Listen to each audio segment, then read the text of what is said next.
Welcome to Gitu TV. Please subscribe my channel. ఇది ఒక సుందరమైన రాజ్యం. దీని పేరు బొబ్బిలి. దీన్ని బొబ్బిలి రాజ్యం అని అంటారు. దీనికి దేవసేనుడు రాజుగా ఉన్నాడు. ఈయన రాజ్యంలో ప్రజలను చాలా చక్కగా చూసుకునేవాళ్ళు. ప్రజలకు ఏ సమస్య లేకుండా చూసుకోవాలన్నదే ఈయన కోరిక. ఈయన రాజ్యంలో ప్రజలందరూ చాలా సంతోషంగా ఉండేవాళ్ళు. కానీ ఈయనకి ఒకే ఒక్క బాధ. తన భార్య అయిన మహారాణికి ఆరోగ్యం బాగుండకపోవడంతో చాలామంది వైద్యుల్ని రప్పించి చూపిస్తూ ఉండేవాళ్ళు. కానీ ఏమీ ఉపయోగం లేకపోయింది.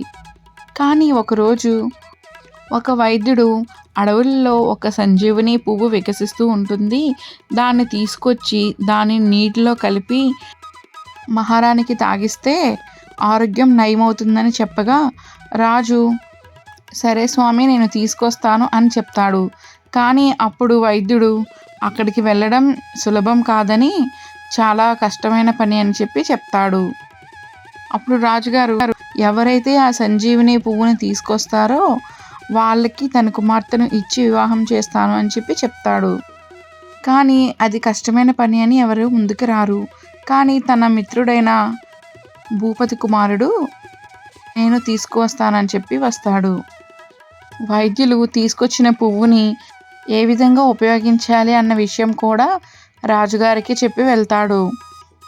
ఆ పువ్వుని తీసుకొచ్చిన వెంటనే నదిలో స్నానం ఆచరించి నమస్కరించి ఆ నీటిలో ఆ పువ్వును వేసి తీసుకుని వచ్చి మహారాణికి తాగించాలని చెప్తారు. ఈ విషయాలన్నీ కూడా రాజుగారు భూపతి కుమారుడైన యువరాజుకి తెలియజేస్తారు. ఎలా తీసుకురావాలి ఏంటి అన్న సమాచారం అంతా యువరాజుకి వివరిస్తాడు.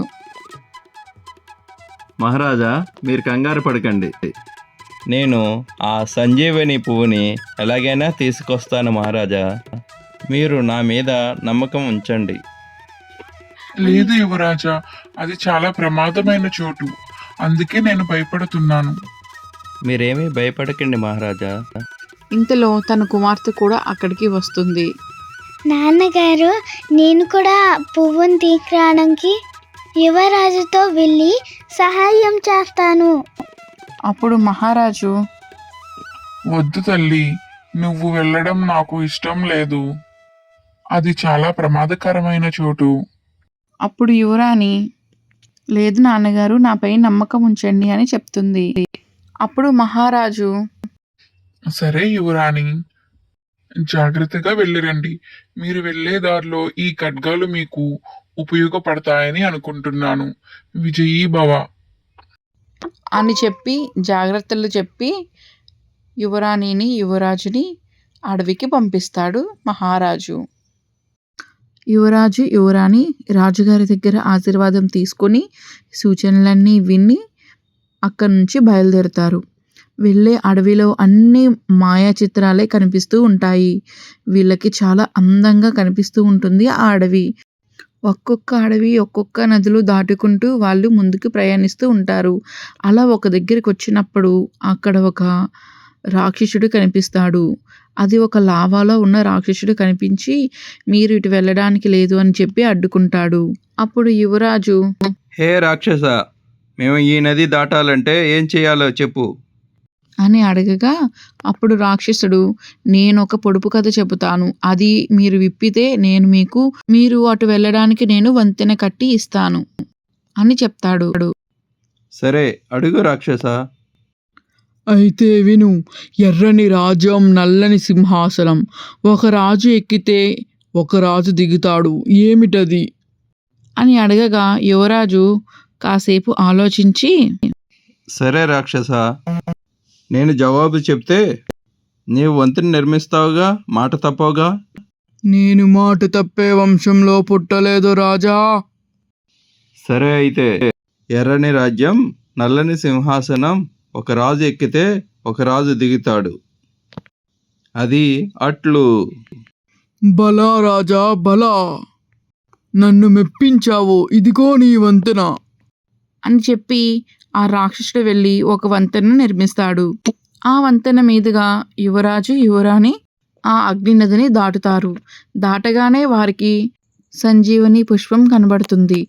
అది చూడగానే అబ్బా ఎంత అందంగా ఉంది అని అనుకుంటూ ఇద్దరు ఆ పువ్వుని కోసి తీసుకుని వెళ్ళి రాజుగారికి ఇస్తారు. అప్పుడు రాజు ఎంతో సంతోషించి వైద్యులు చెప్పిన విధంగా నదిలో స్నానం ఆచరించి పువ్వుని ఒక నీటి వేసుకుని వెళ్ళి మహారాణికి తాగిస్తాడు. తాగిచ్చిన కొద్దిసేపటికే మహారాణి ఆరోగ్యం నయమవుతుంది. మహారాజు సంతోషించి, కుమారా, యువరాజా, నువ్వు నా పట్టపురాణి ఆరోగ్యాన్ని కాపాడినందుకు చాలా సంతోషిస్తున్నాను. నీలాంటి ధైర్యవంతుడు ఈ రాజ్యానికి మహారాజు అయితే నాకంటే అదృష్టవంతుడు ఎవరు ఉండరు. అయ్యో మహారాజా, యువరాణి కూడా చాలా ధైర్యవంతురాలు. అందుకే యువరాజా, నీకు అంగీకారం అయితే నా పుత్రికను నీకు ఇచ్చి వివాహం చేసేదను. నాకు అంగీకారమే మహారాజా. ఇలాంటి ధైర్యవంతురాలు నాకు దొరకడం చాలా అదృష్టం. మహారాజు మహారాణి దగ్గర యువరాణి యువరాజులు ఆశీర్వాదం తీసుకుంటారు. ఇద్దరికి పెళ్లి చేసి రాజ్యంలో సంబరాలు జరుపుకుంటూ ఉంటారు. యువరాజు కూడా మహారాజుతో కలిసి రాజ్యాన్ని సుసంపన్నంగా చూసుకుంటూ ఉంటారు. ఇది పిల్లల స్టోరీ. మీకు నచ్చిందా? నచ్చింది అనుకుంటున్నాను. ఒకవేళ మీకు నచ్చినట్టయితే లైక్ చేయండి, షేర్ చేయండి, కామెంట్ చేయండి అండ్ సబ్స్క్రైబ్ చేయడం మర్చిపోవద్దు. ఇంకో వీడియోలో మళ్ళీ కలుద్దాం. Bye bye.